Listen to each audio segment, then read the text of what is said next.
Faced with consequences of inaction, this virus has consistently forced us to make decisions that no one ever wanted to make.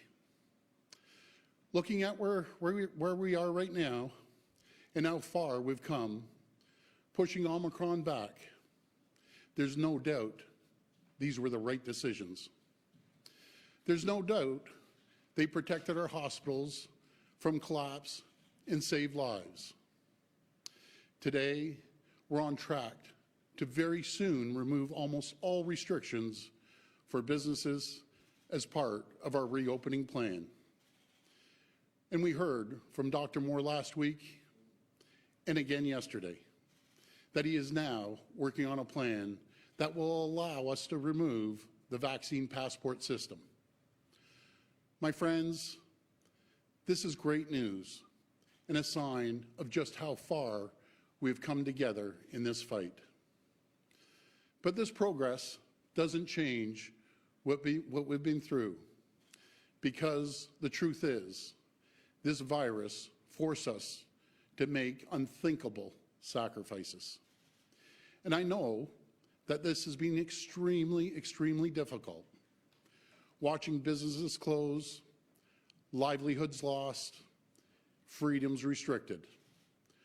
None of this has been easy. People are frustrated, they're scared, they're angry. And I know these frustrations have reached a boiling point for many Canadians. The result is what we're now seeing in various cities across our province and our country. My friends, one of the great things about living in Canada is our right to free speech, the right to choose our government by voting for leaders that best represent us, the right to peacefully protest when we disagree with what our government is doing. But like all rights, these are not without reasonable limits. Our economy in Ontario is built on trade, especially with our partners in the United States. The Ambassador Bridge in Windsor alone sees more than $700 million of two-way trade every single day. And that trade employs hundreds of thousands of Ontarians who work in auto plants and factories across our great province. Those jobs feed millions of families. They are the lifeline for our province and its economy. And while I appreciate the right to protest, that right cannot and must not extend to cutting off that lifeline. We're now 2 weeks into the siege of the city of Ottawa. I call it a siege because that's what it is. It's an illegal occupation. This is no longer a protest. With a protest, you peacefully make your point and you go back home. And I know that the vast majority of the people did that. They came, they peacefully demonstrated, they made their point, and they left. And I want to say to those people, you've been heard loud and clear. Canada has heard you. My message to those still in Ottawa, to those at our border crossings, please go home. To those of you who have brought your children, please take them home. I urge you, it's time to leave. And it's time to do so peacefully. But to the very small groups who have chosen to take a different path, to those who have chosen to take a city of 1 million people hostage for the past 2 weeks, to those who've attempted to disrupt our way of life by targeting our lifeline for food, fuel, and goods across our borders, to those trying to force a political agenda through disruption, intimidation, and chaos. My message to you is this: your right to make a political statement does not outweigh the right of hundreds of thousands of workers to earn their living. It does not outweigh our right to get food across our borders. Your right to make a political statement does not outweigh the rights of 1 million people in Ottawa to live peacefully, free of harassment and chaos in their own homes. So let me be as clear as I can. There will be consequences for these actions, and they will be severe. We've already started by going after the money funding the illegal occupation. Yesterday, an Ontario court granted our request to freeze the funds from Give, Send, Go for the convoy. The OPP has also provided additional resources to Ottawa Police Services and Windsor Police Services to satisfy their recent requests for operational support. And more needs to be done. We're strengthening the tools and the powers of our police forces to resolve this situation and restore order. Let me be clear. The government does not direct our police forces, but we do set the laws. Today, I'm using my authority as Premier of Ontario to declare a state of emergency in our province. And I will convene Cabinet to use legal authorities to urgently enact orders that will make crystal clear it is illegal and punishable to block and impede the movement of goods, people, and services along critical infrastructure. This will include protecting international border crossings, 400 series highways, airports, ports, bridges, and railways. It will also include protecting the safe and essential movement of ambulatory and medical services, public transit, municipal and provincial roadways, as well as pedestrian walkways. Fines for noncompliance will be severe, with a maximum penalty of $100,000 and up to a year imprisonment.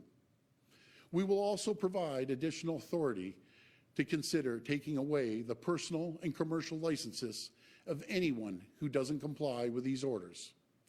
This will not impede the rights of Ontarians to peacefully protest. It will provide additional tools to help stop the illegal occupation of Ottawa and the Ambassador Bridge in Windsor. While these emergency orders will be temporary, we have every intention to bring new legislation forward that will make these measures permanent in law. We're taking these steps necessary to support our police as they do what it takes to restore law and order. And please, my friends, make no mistake, this is a pivotal moment for our nation. The eyes of the world are upon us right now, and what they are seeing is not who we are. It's not what Canada is about. This is not how we try to change things here in Canada. We do it through the ballot box. Because we are Canadian, and we are better than that. And so, as a province, as a nation, we must collectively draw a line. We must stand for the values that define us. We must come together right now. We must heal the divide that is fracturing our society. We must come together now, not as opponents, but as Canadians. And we must see that the sacrifices we're forced to make were made for a reason. To see that because of the actions we took over the last 2 years, tens of thousands of lives were saved from COVID-19. As hard as it's been, these sacrifices were necessary to protect tens of thousands of our neighbors, our friends, our family members. And there's no price that we could put on that. So, to the protesters I say, we've heard you, and it's time to go. To the auto workers, truckers, and all those affected by the Ambassador Bridge closure, I say, we will take whatever steps are necessary to ensure the border is reopened. To the people of Ottawa under siege, I say, we will ensure you're able to resume life and business as soon as possible. And to our brave women and men in uniform, I want you to know that you have my full support as you work to manage the situation and do whatever it takes to bring these occupations to an end. Thank you, and God bless the people of Ontario. Okay, we're ready to take questions from the floor. Just a reminder, it's one question and one follow-up. Morning, Premier. Matthew Bingley, Global News. It has been 5 days now since we've seen hundreds of millions of dollars lost at an international trade route, and at the same time, Canada's trade reputation has taken a massive hit in this. It has been 2 weeks since Ottawa saw the protesters dig in there. Why has it taken you so long to come out with measures like you are today? Well, first of all, they're extraordinary measures. I can tell you, I've been on the phone with the Prime Minister, premiers across this country, U.S. Ambassador, governors, and the mayors as well, to make sure that we do everything we can to do this peacefully. And I emphasize peacefully. We have tried and tried and tried. The occupiers in Ottawa, they are not listening. The trade problems that we would see if we didn't clear the Ambassador Bridge would be unprecedented, absolutely unprecedented. As the world is watching, businesses and people around the world are wondering, is this a safe and stable jurisdiction to invest? My answer to them is yes, it is. We said Ontario's open for business, and we will always be open for business. This is not a time for divide in our country, in our province. The toughest thing I can tell the folks out there about this whole pandemic is the divide we see from coworkers, from friends, and family. That is the toughest thing, and it's time that we come together as a country and as a province and show the world that's not what Canada's about. Canada's the greatest place in the entire world to live, to work, and to raise a family. We're going to move forward as quickly as we can to clear the bridge, to get people's lives back to normal in Ottawa. And we will use every tool in our toolbox to make sure that happens. You said it yourself that the protesters aren't listening. Are fines enough to get them to leave, or are you giving police the powers to physically remove them? Well, again, I just want to make it very clear that I do not, and I repeat, do not direct the police. We make the laws, the police enforce the laws. But again, we cannot, and I emphasize cannot, have people occupying cities, holding them hostage, holding millions and millions of people hostage to go to their jobs, and tens and tens and tens of thousands of people cannot go to their job because they're being shut down because the parts or the widget or the food cannot get across the border, not because of the truckers, because I can tell you folks, 99% of the truckers out there right now are working their backs off to put food on our table, to make sure parts get to the factories until we can keep the economy going. The last count I heard at the bridge, there was 5 truckers. The rest were pedestrian cars. This is about a political statement. That's what it's about. I think the world of our truckers. I support our truckers. I've supported our truckers from day one, but that is not representative of our truckers. The Trucking Association is clearly demonstrated that they are not in favor of this. So again, to the occupiers, please go home. Hi, good morning, Premier. Colin DeMello from CTV News. This was a pretty consequential weekend, this last weekend in Ontario. You call it a siege. Ottawa police said it was an insurrection. A day later, Ottawa police, or the city of Ottawa, declared a state of emergency. On Saturday, there was, of course, a large-scale protest in downtown Toronto. There have been a lot of questions about you and your visibility. Premier, CTV News has obtained photos of you in cottage country. We've spoken with people who took pictures with you who say you were snowmobiling on Saturday, Premier. Can you explain why you decided to go snowmobiling during a stated insurrection and siege in Ottawa? Let me make it very clear, Colin. I've been on this phone almost 24/7, along with the premiers, U.S. ambassadors, the governor, the prime minister, around the clock.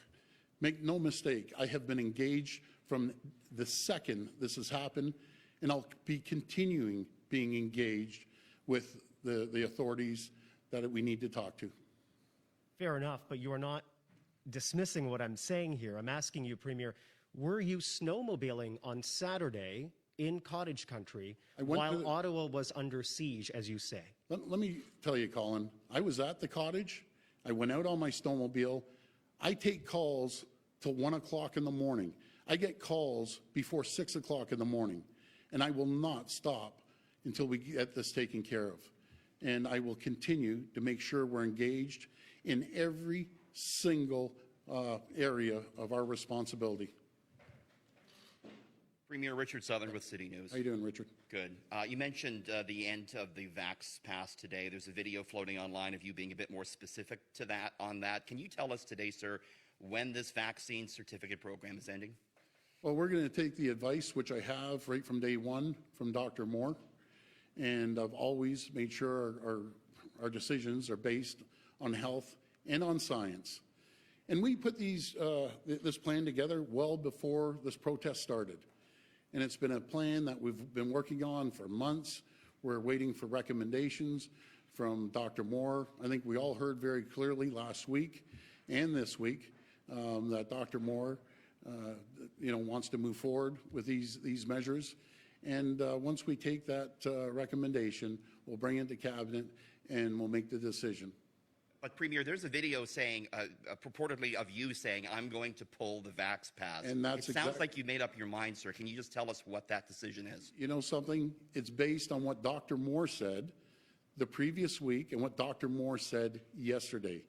I can be very clear, Richard, that I will never, ever negotiate that people that break the law, that people that are in there illegally and occupying cities. I base it on health. I base it on science. Dr. Moore has clearly said it's time to move forward. I look forward to Dr. Moore's measures and recommendations, and we'll continue to work with Dr. Moore to reopen safely and cautiously. Hi, Premier. Charlie Pinkerton from iPolitics. How long will it be, can you clarify, until these new orders are put in place? And when should protesters be facing fines, the jail time that you've announced today? Well, I'll pass it to our Solicitor General, but again, I'll repeat what I just said. I'll wait for the recommendations, what Dr. Moore brings to our Cabinet. We'll make the decisions based on that, and I'll pass the next question over to the Solicitor General. Thank you. So as the Premier mentioned, the initial declaration will be for 42 hours.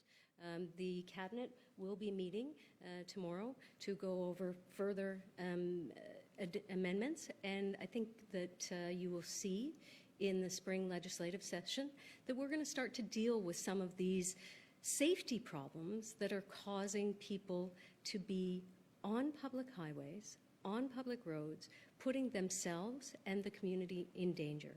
It speaks to there is a wide difference between a demonstration that people make their point and go home, and people put their lives, their family lives, and communities at risk. That's unfortunately what we are now seeing in Windsor and, of course, in Ottawa for the last number of days, over a week. We want to make sure that people can safely go to work, access their homes, access their businesses. And unfortunately, in Ottawa and Windsor, that is not happening right now. So we are doing that with this declaration. Thank you. Okay, and my other question is just, police have had a very difficult time trying to disperse these protesters. Obviously, that's why we're here today. What if this doesn't work? What next do you have as a tool to try to resolve this situation, and when will you escalate things? Well, first of all, I always have I'll always support our police, and I have confidence in our OPP, our RCMP, and local municipal police. And I'm sure they'll get the job done. Hi, Premier. Andy Takagi with QP Briefing. I just wanted to ask you, there were reports yesterday that a quarter of the trucks still remaining in Ottawa had children among them, and that's why there was difficulty removing the trucks from downtown Ottawa. I was wondering, is there any action being considered against the parents of children that still remain in the convoy, and do you have any message to the parents and children remaining? As I said in my comments earlier, I urge you, please take your kids home. Please get your kids home. The place for a protest occupation is not a place for children. So I urge you, take your kids home. This will be the last question. And my next question is, Ontario turned down a third trilateral meeting with the federal government and the city of Ottawa. Why not take, leadership in addressing these protests, and why wait until you're being asked to act before sending in the OPP? Well, first of all, we've been acting from the second this has happened. When the regions, be it Ottawa, asked for support from our OPP, they ended up getting support. I'll tell you what people don't want. People don't want another table, a bunch of politicians sitting there talking. People want to see action, and that's what we're taking. We're taking decisive action to make sure we end the occupation and we get the goods on the Ambassador Bridge traveling back and forth freely without anyone impeding their transportation. This is critical to our economy, and I'll tell you, it's not going to be tolerated. In saying that, I want everyone to work together. I want this to be peaceful, and we need to make sure that we get the goods to the facilities. Folks, I got to stress to you, we're in a critical situation worldwide economically. We have competitors breathing down our back on a daily basis. We're competing against our neighbors south of the border. We're competing against the rest of the world. And the last thing we need is an anchor around our neck when we're competing. These people need to make sure they leave the Ambassador Bridge immediately for the sake of hundreds of thousands of workers, millions of families that depend on a paycheck going into these factories, going into these auto plants, making sure food gets distributed up here. That's what this is all about. I want to thank you, and God bless the people of Ontario. Thanks, everyone.